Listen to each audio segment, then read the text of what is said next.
ഭൗതിക സംസാരം പള്ളിയിൽ പാടില്ല. നമ്മൾ ചെയ്യുന്ന അമലുകളൊക്കെ നിഷ്ഫലമായി പോകാൻ ഒരു ചെറിയ സംസാരം മതി പള്ളിന്റെ ഉള്ളിൽ.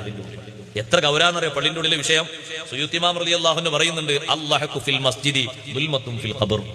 പള്ളിന്റെ ഉള്ളിൽ വെച്ച് പൊട്ടിച്ചിരിക്കുന്നത് ഖബറിലെ ഇരുട്ടാണ്. എന്തെല്ലാം സംസാരങ്ങളാണ്. ചെറുപ്പക്കാരോട് ഞാൻ പറയട്ടെ, ജുമാക്ക് വരുന്ന ഒറ്റ കലാമ് സംസാരിക്കരുത്. എനിക്കന്നല്ല നിങ്ങൾ ജുമാക്ക് പോകാതെ വിട്ടിരിക്കാല്ലേ, അതിന് കുഴപ്പമില്ല. എന്തൊരു സംസാര പള്ളിന്റെ മേലെന്ന്. എന്തെല്ലാം കളിയാ കളിക്കുന്നത്, ഗെയിം കളിക്കുന്നു. നഊദു ബില്ലാഹ്. പള്ളിന്റെ മേലെയോ കളിക്കാനുള്ള സ്ഥലമാണോ സഹോദരങ്ങളെ അല്ലാഹുവിന്റെ പള്ളി? സംസാരിക്കാനുള്ള സ്ഥലമാണോ അല്ലാഹുവിന്റെ പള്ളി? എത്ര ബഹുമാനത്തോടെ കാണേണ്ട സംഗതിയാണ്. അതുകൊണ്ട് ഗൗരവത്തോടെ ശ്രദ്ധിക്കണേ. കുറഞ്ഞ അമലുകള് ആറ്റിക്കുറിച്ചു നോക്കിയാൽ കിട്ടുന്നത് പള്ളിയിലെ സംസാരം കൊണ്ട് തൂത്തെറിയണ്ട.